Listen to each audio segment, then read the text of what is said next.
మీరు చూస్తున్నటువంటి ఈ వీడియోలు అత్యంత దురదృష్టకరమైన ఘటనగా మనం చెప్పుకోవచ్చు. ఇది కర్నూలు జిల్లాలో శుక్రవారం తెల్లవారుజామున ఘోర బస్సు ప్రమాదం 19 మంది మృత్యువాత పడ్డారు. కనీసం వాళ్ళను మనము గుర్తుపట్టలేని విధంగా అత్యంత దారుణంగా మంటలకు ఆహుతయ్యారు. ఈ పాపం ఎవరిది అనేది ఇప్పుడు ప్రతి ఒక్కరూ ఆలోచన చేయాల్సిన అవసరం ఉంది.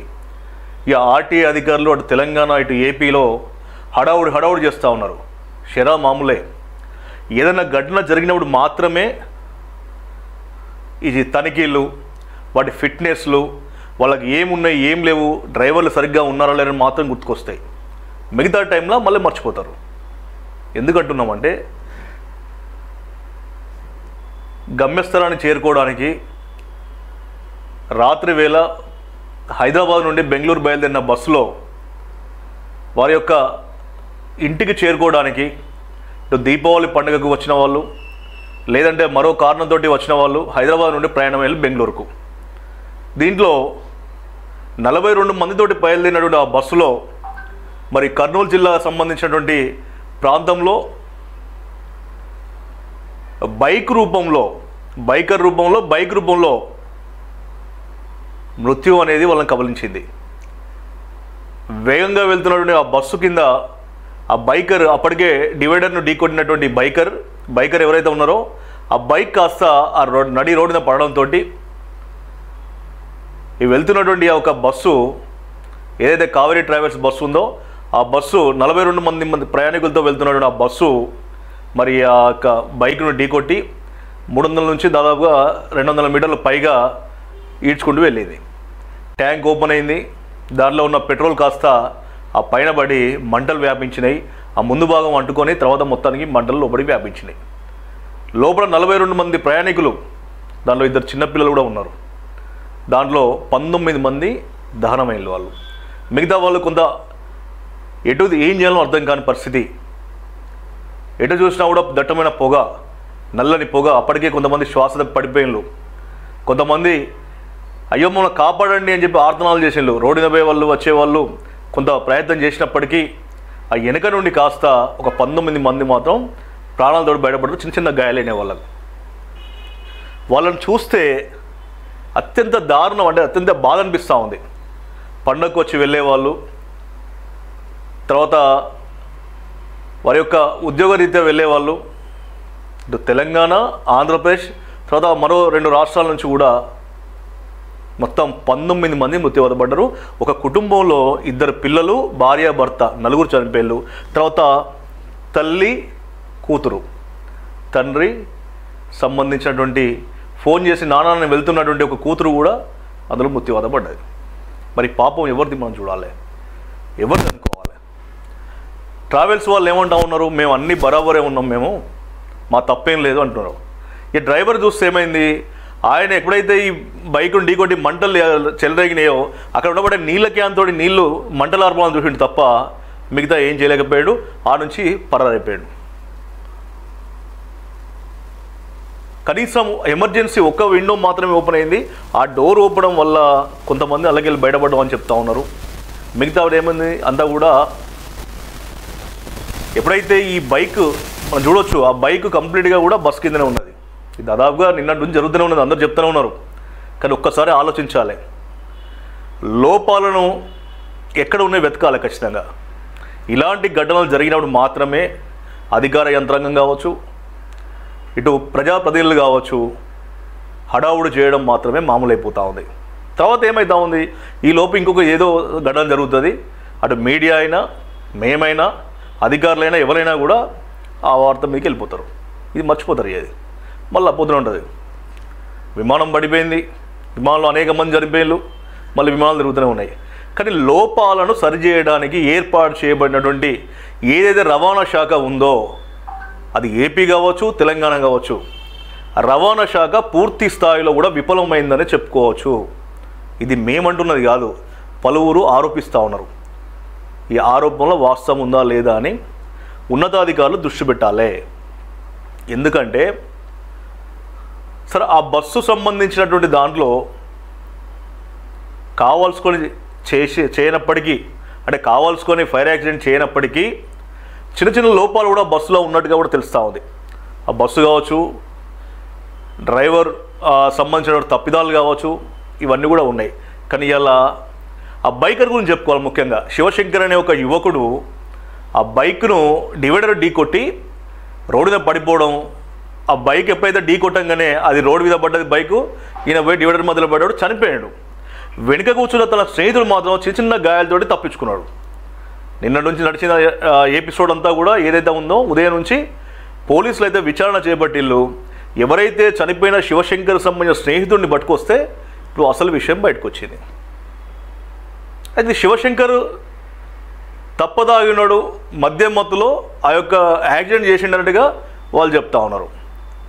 కానీ ఏది ఏమైనా కూడా 19 నిండు ప్రాణాలు బలైపోయినాయి. యువ సాఫ్ట్వేర్ ఉద్యోగులు ఉన్నారు, భర్త దగ్గరికి పోతున్న భార్య ఉంది, స్నేహితుల కుటుంబంతో సరదాగా పండుగ గడిపి మళ్ళీ తమ ఇంటికి వెళ్తున్నటువంటి ఒక స్నేహితుడి కుటుంబం మొత్తం కూడా అగ్నిగా ఆహుతైపోయింది. అంటే ఏదైనా జరిగినప్పుడు మాత్రమే అధికారులు హడావుడు చేయకండి. ఇలాంటి మళ్ళీ పునరావృతం కాకుండా, మరొక సంఘటన ఇలాంటివి జరగకుండా కఠినంగా ఒకవేళ జరిగితే ఆ యొక్క ట్రావెల్స్ బస్సు సంబంధించినటువంటిది కావచ్చు, లేకపోతే మరొక సంబంధించి కావచ్చు, ఏదైనా కూడా కఠినమైనటువంటి చర్యలు ఉన్నప్పుడే ఘటనలు జరగవు. ఎందుకంటే ప్రాణాలతో చెలగాటం. అర్ధరాత్రి బయలుదేరిన బస్సు, ఆ స్లీపర్ బస్సు 42 మంది తోడు బయలుదేరినటువంటి బస్సులో కనీసం ఆ బస్సును చూస్తే ఉదయం నుంచి మీడియా మొత్తం చెప్తూనే ఉన్నది. ఇప్పుడు మేము కొత్తగా చెప్పేది ఏం లేదు, కానీ ఒక మనిషి పోతూ ఉంటే ఆ బస్సు నుంచి ఇంకొకరికి ఎదురుగా పక్కకు పోరాదు, అలా డిజైన్ చేయబడింది ఆ బస్సు. అది మనము చిన్నగా ఏదైనా ప్రమాదం జరిగినప్పుడు దానిలోకి వెళ్ళి బయటపడాలంటే నార్మల్గా అంటే మామూలుగా ఉన్నటువంటి పరిస్థితి వేరు, మంటలు చెలరేగడం వేరు. మంటలు చెలరేగినప్పుడు మొత్తం లోపల ఉన్నది ఏంటి అంత సీట్లు, రెగ్జిన్, కర్టెన్లు, మంటలు ఇట్లా అంటుకోగానే పూర్తి స్థాయిలో కూడా మంటలు వెంట అంటుకుంటే నిమిషాల్లో బస్సు బూడిదైపోయింది. ఇక మరొక విషయం కూడా ఏం చెప్తా ఉంటే, కార్గోలో బ్యాటరీలు కూడా రవాణా చేస్తూ ఉన్నారు. ఆ బ్యాటరీలు మధ్య భాగంలో, బస్సు మధ్య భాగంలో సంబంధించిన కార్గో అండర్లో ఉండడం వల్ల ఆ ప్రదేశం అంతా కూడా ఎక్కువగా కూడా బర్న్ అయింది. ఆ ప్లేస్లో ఉన్న వాళ్ళు మొత్తం కూడా చనిపోయిందని చెప్తా ఉన్నారు. దాదాపుగా చూస్తే అందరు నిద్రమత్తులో ఉన్నారు, ఏం జరుగుతుందో తెలియదు. ఒక తల్లి తన బిడ్డను ఇట్లా పట్టుకొని అట్లే కాలిపోయింది. ఇలా DNA చేయడానికి మరొక 48 గంటలు నుంచి 30 గంటలు పట్టే అవకాశం ఉందని అధికారులు చెప్తా ఉన్నారు. శవాలు లేవు అక్కడ, మృతదేహాలు లేవు, కాళ్ళ కట్టెలు లాంటి బొగ్గులు మాత్రమే ఉన్నాయి అక్కడ. ఆ బొగ్గులను మూట కట్టిళ్ళు. ఇప్పుడు అది ఎవరిదా ఆ సంబంధించిన మూట అని ఆ మూటను తీసి ఇప్పుడు వాళ్ళ యొక్క బంధువులకు అప్పగిస్తే ఆ కాళ్ళనే ఆ బుగ్గి పాలైనటువంటి ఆ ఒక మూటనే వీళ్ళు మళ్ళీ వాళ్ళకు సంబంధించిన అంత్యక్రియలు చేసుకోవాలి. సో అధికారులు ఇకనైనా కూడా మీరు మేల్కోరండి. తప్పు ఎవరిదనేది అది ఇప్పుడు మనం చేతులు కాలినాక ఆకులు పట్టుకోవడం కంటే ఇలాంటి తప్పులు జరగకుండా కఠినమైనటువంటి చర్యలు తీసుకోండి, చట్టాలను వాడండి. ఇక ఉదయం నుంచి హడావుడి చేస్తూ ఉండదు ఇలా ఆర్టీ అధికారులు. మీకు ఇది ఉందా అది ఉందా, ముందు మనం మాట్లాడుకున్నట్టే ఇది ఉందా అది ఉందా అది ఉందా అది అంటున్నారు. కానీ ఇది జరగడానికి ముందు ఎందుకు మీరు రోజు చేస్తలేరు? మీ శాఖనే కదా, మీరు రోజువారి పని ఇదే కదా.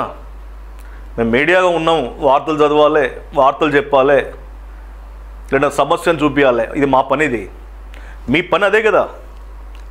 మీ పని రవాణా శాఖకు సంబంధించి ఎవరు ఏం చేస్తున్నారు, ఎలా ఉంది, మీ శాఖ ఆధ్వర్యంలో చేయాల్సిన విధులు ఏంటి అనేది మీరు చేయాల్సిన పని ఇదే కదా. అంటే ఏదైనా ఘటన జరిగినప్పుడు మాత్రమే మీరు హడావుడు చేస్తారా?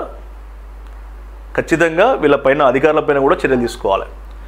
మనం చూడొచ్చు విజువల్స్ చూస్తే ఎవరైతే ఈ బైకర్ శివశంకర్లో తన స్నేహితుడితో కలిసి ఆ తెల్లవారుజామున మద్యం ఫుల్గా సేవించి ఆ డివైడర్ని ఢీకొట్టి ఆ బైకు రోడ్డు మీద పడిపోయేది. ఆ బైక్ రోడ్డు మీద పడడం వల్లే ఈ బస్సు దాన్ని ఢీకొట్టడము, ఆ బైక్ నుంచి వచ్చినటువంటి ఆ పెట్రోలు ఆ బస్సుకు తగలడము, బైక్ కూడా ఆ బస్సు కిందనే ఉన్నది. మృత్యు రూపంలో బైక్ వచ్చింది, ఆ బైక్ కాస్త బస్సుకు వచ్చింది, బస్సు డ్రైవర్ అక్కడ ఆపకుండా ముందుకు పోవడం ఒకటి, తర్వాత 19 మంది ఆ యొక్క అగ్నిది ఆహుతి అయిపోయిళ్ళు, బూడిదైపోయిళ్ళు, వాళ్ళ ఆలోచనలు కాలిపోయినాయి, వాళ్ళ ఆశయాలు కాలిపోయినాయి.